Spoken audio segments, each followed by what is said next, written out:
नमस्कार दोस्तों, मैं हूं आपका होस्ट संदीप भटनागर। कल से एक ही चीज़ की चर्चा है जो स्टेट इलेक्शंस हुए हैं इंडिया में, खास तौर से वेस्ट बंगाल का, जिसमें बीजेपी ने लैंडस्लाइड विक्ट्री हासिल की है। आज के प्रोग्राम में हम ये डिस्कस करेंगे कि ये जो विक्ट्री है ये बीजेपी से ज़्यादा इंडिया के लिए ज़रूरी थी, और ऐसा मैं क्यों कह रहा हूं ये हम अपने सेकंड पार्ट में बताएंगे। उससे पहले ये डिस्कस करते हैं कि ऐसे कौन से बहुत बड़े रीजंस थे जिसके कारण ममता बनर्जी ये चुनाव हारी हैं। तो दोस्तों, आगे बढ़ने के पहले मैं रिक्वेस्ट करता हूं कि जिसने मेरा चैनल सब्सक्राइब नहीं किया है वो प्लीज़ मेरे चैनल को लाइक कीजिएगा और सब्सक्राइब कीजिएगा और शेयर कीजिएगा। दोस्तों, मैं वेस्ट बंगाल के इलेक्शन के बारे में एक बात कहना चाहता हूं कि बीजेपी ये इलेक्शन जीती नहीं है, ममता बनर्जी ये इलेक्शन हारी हैं। एक आपको बताता हूं, ममता बनर्जी ने अपने एक भाषण में बोला था कि मैं चली गई तो तुम्हारा क्या होगा। मैं इंग्लिश में बताता हूं कि उन्होंने क्या बोला था। We exist, that is why all of you are safe. ये उन्होंने मुस्लिम्स के बारे में बोला था कि हम एग्जिस्ट करते हैं इसलिए आप सेफ हो। If we are not here when a certain community comes together and surrounds you, they would finish you in 1 second. अगर हमारी जगह कोई और कम्युनिटी आ गई तो आपको 1 सेकंड में खत्म कर देगी। ये ममता बनर्जी ने बोला। तो ये उन्होंने बोला मुस्लिम कम्युनिटी के लिए, लेकिन इसका असर हिंदू कम्युनिटी पे भी तो हुआ, जो कि बंगाल में 60 to 70% है। उन्होंने ये सोचा कि भाइयों, अगर ये रही तो हमारा क्या होगा। ये मेन मुद्दा था पूरे इलेक्शन में इस बार के 2026 के वेस्ट बंगाल के इलेक्शन में, कि अगर ममता बनर्जी रह गई इस बार तो हमारा क्या होगा, हिंदुओं का क्या होगा। तो ये इलेक्शन एक तरीके का डिवाइड हो गया था हिंदू और मुसलमान के बीच में। ये खास तौर से बीजेपी तो ये काम करती है थोड़ा बहुत, क्योंकि उसको अपने वोट्स को मोबिलाइज करना होता है, लेकिन ममता बनर्जी ने इसका उल्टा खेला किया। अब खेला हो गई। उन्होंने बांग्लादेश में जो हिंदुओं के साथ अत्याचार हो रहा था उसके बारे में एक वर्ड भी नहीं बोला। तो क्या बंगाल के जो हिंदू हैं ये बात देख नहीं रहे थे, सुन नहीं रहे थे? अच्छा, उसके अलावा आप देखिए, इसको कहते हैं मुस्लिम अपीजमेंट, जो भर भर के उन्होंने किया। उसके बाद आपको याद होगा आरजी कर मेडिकल कॉलेज का केस, जिसमें एक डॉक्टर का रेप हुआ, फिर मर्डर हुआ, और जो रेप करने वाला था वो तृणमूल कांग्रेस का एक लीडर था। ममता बनर्जी और उसकी टीम उसको बचाने के लिए आ गई, और यहां तक कह दिया कि लड़की 12:30 बजे बाहर कर क्या रही थी। आज बीजेपी ने क्या किया, उस लड़की की मां को टिकट दिया और वो जीत गई। अब आप देख रहे हैं, एक तो उन्होंने हिंदू मुस्लिम किया कुछ ज्यादा ही, दूसरा एक जो फीमेल सेफ्टी की बात थी वो भी खत्म होती दिखाई दी, कि अगर गुंडा टीएमसी का है तो कोई भी फीमेल सेफ नहीं है कलकत्ता में या वेस्ट बंगाल में। ये एक दूसरा रीजन था। तीसरा रीजन आपको याद होगा, संदेश खाली केस। वहां पे एक टीएमसी का लीडर है जिसका नाम था शाहजहां शेख। उसने जो संदेश खाली की जगह थी वो जबरदस्ती हिंदुओं से ली और उसको उसने फिश फार्म्स बना दिया, और जो लेडीज हैं उनको फोर्स किया कि आप पार्टी के ऑफिसेज में रात में आइए। उस पर कोई एक्शन नहीं लिया गया। यह भी जनता देख रही थी कि अगर ये लोग रह गए तो क्या होगा, हिंदू कहां जाएंगे। और जो एक रीजन, जो नॉर्मल रीजन मैं कह सकता हूं, वो है एंटी इनकम्बेंसी का। वो लेकिन बीजेपी की केस में ये ठीक नहीं हुआ, असम में नहीं हुआ, यूपी में नहीं हुआ। तो इस चीज को मैं बहुत बड़ा फैक्टर एक नहीं मानता हूं। हां, उसके साथ जो गवर्नेंस फेलियर्स हैं वो एक जरूर बहुत बड़ा टॉपिक रहा है। आपको पता है सिविल पुलिस क्या होता है कलकत्ता में? अगर नहीं पता तो सुनिए आप। एक जो कॉन्स्टिट्यूएंसी होती है विधानसभा की नॉर्मल जगहों पे, जैसे यूपी का ले लीजिए, तो एक कॉन्स्टिट्यूएंसी में 6 या 7 थाने होते हैं। पुलिस के थाने, और हर थाने में 20 से 25 तक पुलिस रहते हैं उस एरिया को सिक्योर करने के लिए। अब बंगाल में क्या है, बंगाल में एक कॉन्स्टिट्यूएंसी में एवरेज एक थाना है और एक थाने पे पुलिस वाले हैं 10 से 15। आप समझ रहे हैं, मतलब ऑलरेडी 1/6 हो गए। उसके अलावा अब क्या होता है कि भाई पुलिस तो कम हो गई, तो इन्होंने क्या किया, उसको सिविल पुलिस बना दिया कि भाई बहुत लोगों को उन्होंने हायर किया एज ए सिविल पुलिस।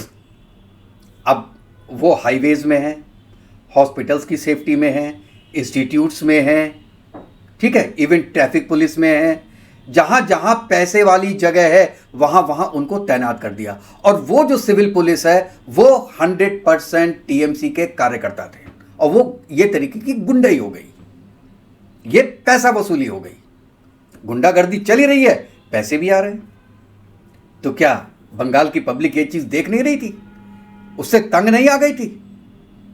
इसीलिए मैं कहता हूं कि मेन रीजन ममता बनर्जी खुद थी।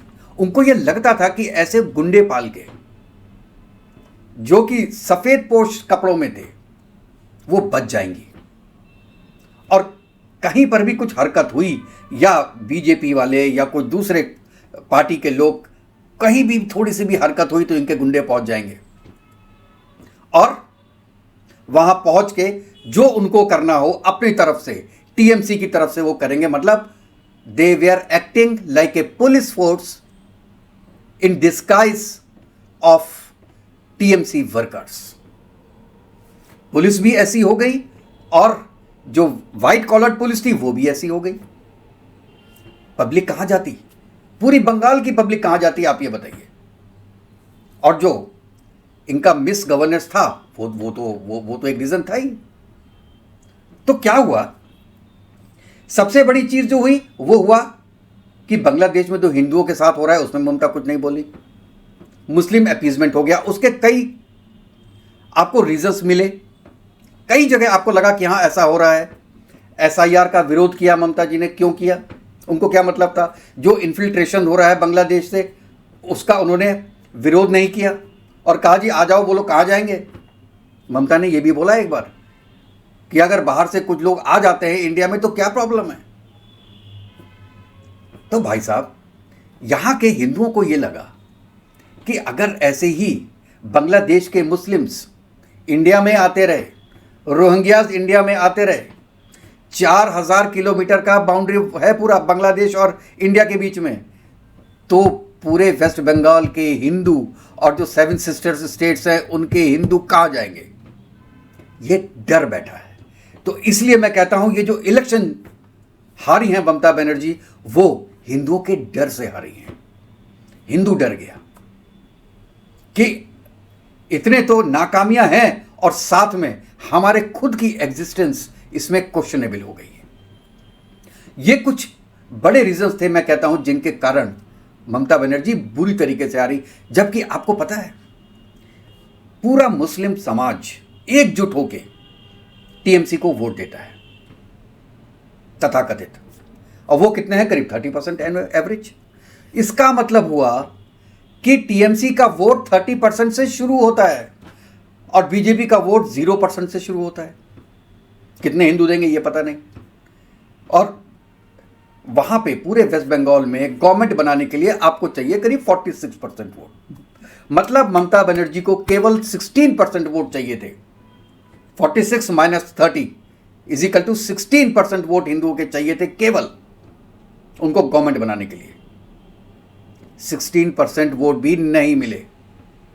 और साथ में जो मुसलमान भाई थे हमारे पूरे वेस्ट बंगाल में, उनमें कम से कम 20 to 25% ने बीजेपी को वोट दिया। उनकी भी यही प्रॉब्लम थी जो कि हिंदुओं की प्रॉब्लम है कि बाहर से लोग आ रहे हैं। वो उनके लिए भी परेशानी का सबब है, केवल हिंदुओं के लिए नहीं है। तो जहां पे 4 to 5% मुस्लिम्स का वोट बीजेपी को मिलता था, वो शायद इस बार, अभी मेरे पास फिगर तो नहीं है, लेकिन 15 to 20% जरूर होगा। नहीं तो 48% वोट मिलना इतना आसान नहीं था बंगाल में। इसलिए मैं शुरू से कहता था कि लोग तो चाहते हैं चेंज, लेकिन बंगाल में चेंज होना बहुत मुश्किल है। नंबर्स सपोर्ट नहीं करता है बीजेपी को, लेकिन सपोर्ट किया वो हमारे मुसलमान भाइयों ने भी हेल्प किया और हिंदुओं ने तो भर भर के वोट दिया, और इसीलिए ये चेंज हुआ है। अब मैं अपने दूसरे टॉपिक पे आता हूं। क्यों जरूरी था, इंडिया के लिए क्यों जरूरी था बंगाल का इलेक्शन बीजेपी का जीतना? उसके मैं 3 रीजन आपको दूंगा। पहला, आपको याद होगा पाकिस्तान के जो आर्मी चीफ है, उन्होंने कहा था कि जो नेक्स्ट हमला हम करेंगे हिंदुस्तान पे वो ईस्टर्न बॉर्डर पे होगा इंडिया के, मतलब बांग्लादेश के थ्रू होगा। अगर वहां पे अभी तक दीदी का शासन होता तो चांसेस बहुत ज्यादा थी कि ईस्टर्न बॉर्डर से इन्फिल्ट्रेशन करके लोग यहां पे इंडिया के अंदर घुसें और यहां पे टेररिस्ट एक्टिविटी स्टार्ट करें। तो एक तो इस चीज पे लगाम लगी और जो ये फंडा था पाकिस्तान का वो फेल हुआ। दूसरा, चिकन नेक। चाइना ये सोचता था कि बांग्लादेश का यूज करके इंडिया के जो 7 सिस्टर्स को मिलाता है चिकन नेक, उसको कब्जा कर लें बांग्लादेश के थ्रू। उससे क्या होगा कि जो 7 सिस्टर स्टेट्स हैं इंडिया के, वो एक तरीके से इंडिया से अलग हो जाएंगे, सेपरेट हो जाएंगे। तो बहुत आसान होगा उन स्टेट्स को इंडिया से अलग करना और एक इंडिपेंडेंट आइडेंटिटी उनकी बनाना, मतलब देश को तोड़ना। समझ रहे हैं आप? और इसमें तीनों कंट्री मिलते, बांग्लादेश, पाकिस्तान और चाइना। ये एक बहुत बड़ा, इसे कहते हैं कि विफल रहा उनका ये पूरा प्रोग्राम, क्योंकि अब वहां पे जाएगी हिंदुस्तानी सेना और आप देख लेना कि कब्जा करेगी वो चिकन नेक के ऊपर। ना बांग्लादेश कुछ बोल सकता है, ना चाइना बोल सकता है, ना पाकिस्तान बोल सकता है। इन्फिल्ट्रेशन पूरी तरीके से बंद होगा, क्योंकि ये तो मैनिफेस्टो में है कि हम बाढ़ लगाएंगे। उससे भी केवल अकेले उससे नहीं होगा। और जो कह रहे हैं, आपने सुना होगा एक न्यूज़ की, मगरमच्छ को जाके और स्नेक्स को भी उसके अंदर एक तरीके का डिफेंस लाइन करेंगे। करना चाहिए बीएसएफ को ये चीज़ भी करना, अपनाना चाहिए। क्यों आएगा कोई बाहर से इंडिया में? इंडिया के खुद कम लोग हैं क्या जो बाहर से ला रहे हो आप? आराम से लोग पहुंच जाते हैं यार, सुबह आते हैं शाम को चले जाते हैं। इंडिया वाले उनको पकड़ के बांग्लादेश भेजते हैं, 4 दिन बाद वही बंदा दोबारा मिल जाता है इंडिया में। क्यों? क्योंकि इंडिया में लोग सपोर्टिव हैं, उनको एक्सेप्ट कर रहे हैं। एक्सेप्ट कौन कर रहे हैं? उनके जात बिरादरी वाले हैं, वही तो एक्सेप्ट कर रहे हैं। जो अब नहीं हो पाएगा, होगा तो कम होगा, क्योंकि डर के साथ होगा। क्योंकि अगर इंडिया में कोई भी ये काम करता हुआ पकड़ा गया तो चाहे वो इंडियन हो, चाहे वो रोहिंग्या हो, चाहे वो बांग्लादेशी हो, वो बचेगा नहीं हो। पूरी पुलिस लगी होगी ये चीज जानने में कि ये कौन लोग हैं जो ये हरकत कर रहे हैं। तो दूसरा रीजन चिकन नेक का, सबसे बड़ा रीजन दोस्तों, एक हमारे साहब हैं CIA, USA पूरी कोशिश में लगा हुआ था बांग्लादेश के थ्रू इंडिया को कमजोर किया जाए। और ये जो मोहम्मद यूनिस था, उसके ज़माने में तो बहुत ही हुआ है। एंटी इंडिया प्रोपेगेंडा फैलाया गया बांग्लादेश में, इन्फिल्ट्रेशन को किया गया कि आप जाओ इंडिया में, जाओ करो, क्योंकि इंडिया को बढ़ता हुआ नहीं देख सकता CIA। और यहां पे CIA का साथ दे रहा था आपका दोस्त पाकिस्तान। मैं पाकिस्तानियों से बोल रहा हूं जो आज वो बोलते हैं कि आप अफगानिस्तान के थ्रू पाकिस्तान में अटैक करवा रहे हैं, तो आप भी बांग्लादेश के थ्रू इंडिया में अटैक करवाने की कोशिश कर रहे हैं। हम क्या वेट करेंगे कि कब आप आओ, कब हम पे अटैक करो, उसके बाद अब रिएक्ट करेंगे? हम पहले रिएक्ट करेंगे। और इसीलिए शेख हसीना को हटाया ही इसलिए गया था वहां से, क्योंकि शी वॉज प्रो इंडिया। और उनके रहते हुए बांग्लादेश यूज नहीं हो रहा था अगेंस्ट इंडिया, इसीलिए CIA ने हटा के और वहां पे अपनी मनमर्जी की गवर्नमेंट लाई। लेकिन बीजेपी ने सब चौपट कर दिया, अपनी पूरा ईस्टर्न बॉर्डर सिक्योर कर दिया उसने। तो CIA का सबसे बड़ा मकसद इंडिया को कमजोर करने का, ईस्टर्न बॉर्डर के थ्रू, क्योंकि वहां वनरेबिलिटी है, ज्यादा है। नॉर्थन बॉर्डर में वनरेबिलिटी इतनी नहीं रह गई है, कश्मीर साइड में इधर है। उसको भरने में टाइम लगेगा, लेकिन दीदी थी तो यह पॉसिबल नहीं था, अब होगा और तीव्र गति से होगा। और जो भी मकसद था CIA का, चाइना का, पाकिस्तान का, उसमें वो फेल होते हुए नजर आएंगे और बहुत जल्दी आपको ये दिखेगा कि ऐसा होगा। और ये बहुत ओवियस था कि ऐसा हो रहा है। ये 3 रीजन मैंने निकाले कि क्यों बीजेपी से ज्यादा इंडिया के लिए इंपॉर्टेंट था पूरा वेस्ट बंगाल का इलेक्शन जीतना बीजेपी के लिए। एक स्टेट का इलेक्शन ही तो है, लेकिन अपनी देश की सिक्योरिटी के लिए, देश की अस्मिता के लिए, हिंदुत्व की अस्मिता के लिए यह बहुत जरूरी था। और कुछ लोगों को यह इंडिकेशन भी जाता है कि आप चाहे 40% भी हो जाओ, लेकिन जो 60% है ना, वो आपको आगे आने नहीं देंगे। तो आपके पास टाइम है, सुधर जाओ। आप सुधर जाएंगे तो फायदे में रहेंगे, नहीं सुधरेंगे तो आपको सुधार दिया जाएगा। ये एक इंडिकेशन दिया है बीजेपी ने 2 जगह जितवा के। ये पब्लिक ने दिया है बेसिकली, वेस्ट बंगाल में और असम में। और आपने पूरे इंडिया का नक्शा अगर आप देखोगे, ये मैं पीछे लगा भी देता हूं एक बार, ये देखिए। आप देखिए एरिया वाइज 78% पे आज के दिन बीजेपी शासन कर रही है और 72% जो पब्लिक के हिसाब से, वोटर्स के हिसाब से, लोगों के हिसाब से बीजेपी शासन कर रही है। कुछ एरियाज आप ये देख लीजिए कि एक्सट्रीम साउथ पे तमिलनाडु निकाल लो, उसमें कर्नाटका निकाल दीजिए, आंध्रा में तो एक तरीके से बीजेपी सपोर्टेड गवर्नमेंट है, केरला निकाल दीजिए जहाँ पे कांग्रेस आई है, ऊपर आपका आप देखिए जम्मू कश्मीर आप निकाल दीजिए, और 1-2 छोटे स्टेट हिमाचल टाइप का और निकाल दीजिए आप, पंजाब। उसके अलावा सब जगह बीजेपी है। और मैं ये दावे के साथ कह सकता हूँ कि नेक्स्ट इलेक्शन में होपफुली पंजाब में बीजेपी आएगी, उसके अलावा कर्नाटका में 100% बीजेपी आएगी, इन 2 स्टेट में तो बिल्कुल आएगी, हिमाचल में, इन तीनों में बीजेपी आएगी। और बाकी में केरला में भी आप देख रहे हैं कि बीजेपी का वोट जो परसेंटेज है वो बढ़ रहा है। पहले एक भी सीट नहीं आती थी, इस बार 3 सीट तो आई। इवन तमिलनाडु में वोट परसेंटेज बढ़ा है बीजेपी का। मैं कोई बीजेपी का प्रचारक नहीं हूं, लेकिन मैं ये प्रचारक जरूर हूं कि हिंदुस्तान में हिंदुओं की कदर तो होनी चाहिए।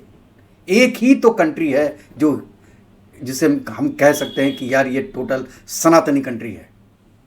आप उसको बनाने, बाकी उसमें कई, जैसे उसमें मुस्लिम्स भी होंगे, सिख्स भी होंगे, ईसाई भी होंगे, सब रहिए, एक साथ रहिए, लेकिन वर्चस्व तो एक कर रखिए ना। सेकुलर खेल रहे हैं हम लोग, बचपने से सेकुलर खेल रहे हैं। पाकिस्तान सेकुलर बना क्या? केवल लिखने से सेकुलर होता है? कौन सा गल्फ कंट्री है जो सेकुलर है? लिखने से नहीं होता। पूरा यूरोप कोई सेकुलर है क्या? वही मैं कह रहा हूँ, लिखने से नहीं होता, एक्चुअली मानने से होता है। कहीं नहीं है। यूएस में भी वाइट ब्लैक, ये बाहर का है, ये पाकिस्तानी है, ये हिंदुस्तानी है, हो रहा है ना सब। कौन सा, जब सबसे बड़ा कंट्री ही सेकुलर नहीं है तो क्या केवल इंडिया को ही सेकुलर होना है?